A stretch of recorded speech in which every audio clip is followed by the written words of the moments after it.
What is up, cyber and crypto friends? I would say I hope everybody's having a great week, but I think that's kind of hard to do right now. I did want to do a podcast today to talk about some of the things that have been happening in the world and also talk about some crypto stuff as well. As we all know, the virus thing is getting crazy, so I'm trying to bring some normality back to everybody's lives and try to do a podcast without mentioning too much about the virus. So that's what this one's for, and hopefully I do that during this episode. Today is April the 2nd of 2020, and this is episode 106 of the Cyber Security and Cryptocurrency Podcast. I'm your host, Eric English. All the views and opinions expressed on this podcast are solely my opinions and do not reflect that of my employer. If you want to follow me on Twitter, I'm at CyberCryptoGuy. All right, so I'm just going to jump right in here. We'll start with some cybersecurity topics. Since everybody now is using Zoom, of course, more vulnerabilities are being found with Zoom.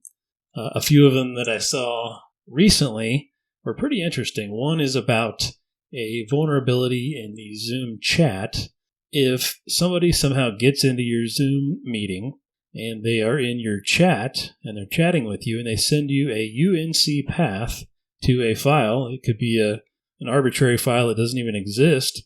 And if you click on that UNC link, the attacker can actually capture your credentials because you would be essentially sending those credentials, those SMB credentials, to the attacker, and they could be able to capture that.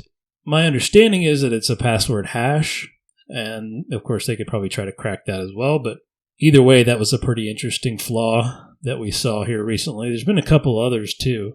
The other big one that I saw was about a former NSA guy that came out with some zero-day flaws for Zoom as well. Of course, this is a huge deal because everybody's using this now, and essentially these flaws that he found allows you to snoop on somebody's Zoom session and listen in and do kind of whatever you want to do. You can record it. You can do all kinds of cool stuff if you're the attacker. So this guy also found a way to take full control of the webcam on your computer and your microphone. So that's, again, where they could basically spy and listen in to everything you're doing and watch you, too. So he was able to inject some malicious code into that, into Zoom, and that was it. Boom. You can get control of your microphone and your camera. Now, the other caveat here is both of these flaws were found on Mac OS and not on Windows, so that's interesting too.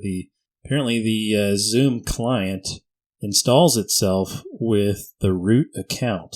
Therefore, if somebody was to take over that Zoom application, they could essentially get root access on your Mac. So Zoom basically came out recently and said they're going to stop further development and focus on the security flaws that are apparently rampant right now in Zoom, so they are taking action on that right now, so that's good.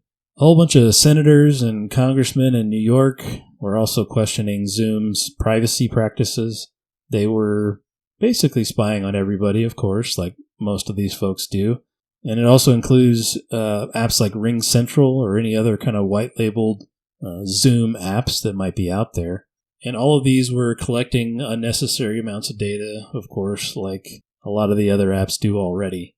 So they are being questioned about that kind of stuff. So to get more specific on some of those details, Zoom had what they called a feature in its iOS app that was basically sharing analytics data with Facebook and a bunch of other folks. So of course this sparked all kinds of privacy debate, and they've recently fixed this quote-unquote feature of theirs. In addition to all the privacy issues and vulnerabilities, of course, hackers are looking for ways to exploit the fact that everybody's using Zoom. So they're targeting people, creating lookalike domains, malicious apps, malicious malware that looks like the Zoom client, and trying to get people to install it and phishing people left and right, trying to use Zoom as their attack vector. What's interesting is everybody jumped right to Zoom, and they, I guess, mostly skipped over a lot of the other video chat clients out there. But apps like Teams also does video chat, group video chat. Wire does video chat, so if you have the Wire app on your phone, you can do video chat. I don't think Wire does group video chat, or maybe it does. I haven't fully tested that, but either way, there are other options out there that you can explore and might even be more secure to use wire, especially. So enough about Zoom. Some other news was about Brian Krebs. He released an article the other day about some DNS hijacking that had happened with the website escrow.com. And essentially, hackers got into an employee's GoDaddy account and were able to change the DNS records for that account. So, of course, Brian Krebs and everybody else recommends to put two-factor on those domain registrar accounts. So if you have not done that, now's the time to go do that, because if somebody takes over your domain registrar account, they can, of course, point DNS records wherever they want, spoof emails, make it look like it's coming from you, and do all kinds of nefarious things. I think a lot of the time putting two-factor on that just gets overlooked, but it's definitely a very big security threat, especially if you own multiple domains and you have multiple different websites, and that could effectively take down your email and all of your websites too. So pretty scary stuff. Some other stuff also on the rise. The stimulus check phishing emails are already starting, so heads up on those. Kind of saw that one coming, but they are officially starting now, so be careful with those guys. Some other big news. Marriott, once again, got hacked. This is the second time in probably a year now that they've informed everybody that they've been hacked, so it's pretty unfortunate that they keep having this happen to them.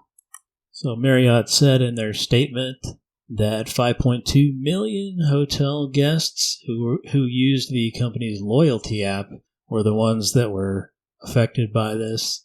And they basically found out that these hackers got the login credentials of 2 employees of Marriott and one of its franchise properties. And they used that to access customer information from the app's back-end system. So pretty wild stuff there. I'm assuming that Marriott does not use two-factor as well. I'm actually kind of surprised that two-factor isn't just the de facto standard for everything that you sign up for, especially in business too. I mean, that should be the primary thing that everybody uses to log into anything for your business, because if that gets taken over just like this did, it can affect a ton of people, millions of people. Speaking of two-factor, some hackers took over some Microsoft YouTube accounts and they broadcasted a crypto Ponzi scheme using those Microsoft accounts. So once again, somebody not using two-factor on one of their accounts. Some other recent news too is about Draytech, Draytech, Draytek. They've apparently got some 0 days for their enterprise switches, load balancers, routers, and VPN gateways. So hackers were taking advantage of that, and probably still are taking advantage of that, especially the unpatched ones. So if you use any of that stuff, make sure you swap it out with something that's not vulnerable, or get that patch and apply it right away. In some other data breach news, there's a massive database unsecured on the web with 5 billion records, and they were all from previous security breaches between 2012 and 2019. And that database was left unprotected without any password, of course exposed to the internet. And the company that did that was a security firm. That security firm is called KeepNet Labs. KeepNet Labs. I've never even heard of these people, but apparently they're really bad at Elasticsearch databases too, just like everyone else it seems like.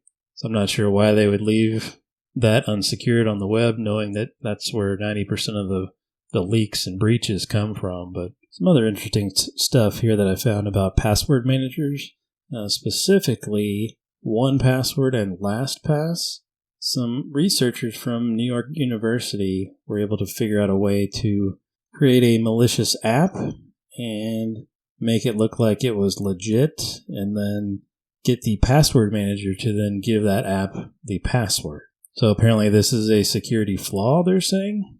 To me, that seems a little bit weird, but I mean, if you already installed an app like that on your phone, you should expect that it's going to steal everything it possibly can, not just your passwords. But this one was specifically about the Android app for 1Password and LastPass.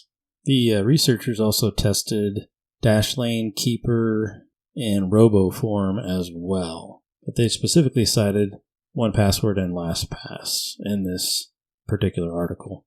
Also in some other privacy-related stuff, the Microsoft Edge browser, the new one that's built on Chromium, they're saying that based on some testing, it's the worst browser to use as far as privacy goes. So I guess no real surprise there, but you would think that they would have taken that into consideration, but apparently not. So they're saying now that is the worst browser to use for privacy reasons. And speaking of browsers and privacy, the Brave browser filed a formal GDPR complaint against Google for infringing the GDPR purpose limitation principle.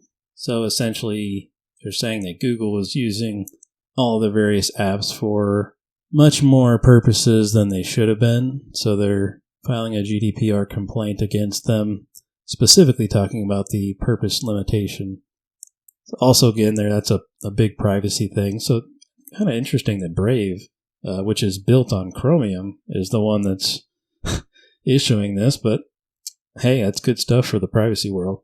And the last thing in cyber here, there's a company that claimed that they were the most secure online backup provider. And guess what? They exposed 135 million records about their customers and employees. The company name is SOS Online Backup.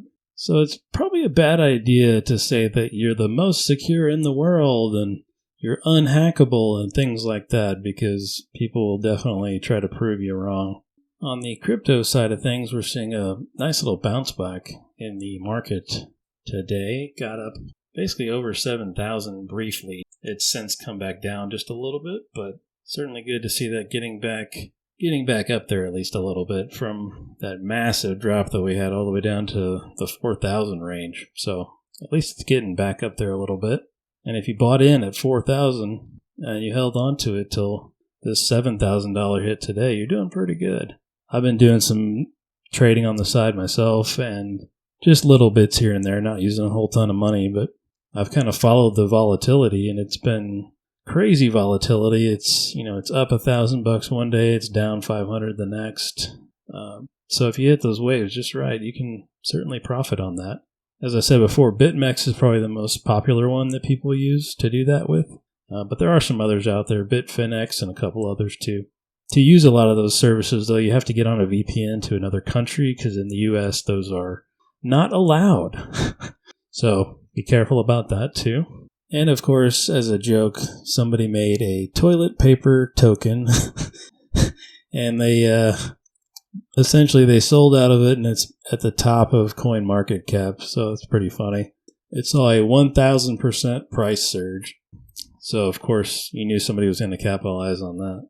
Alright folks, that's all I got for today. If you want to follow me on Twitter, I'm at CyberCryptoGuy. That's CyberCryptoGuy on Twitter. Check me out on there. I retweet a bunch of the stuff we talk about here on the show. Thanks for listening. We'll talk again soon.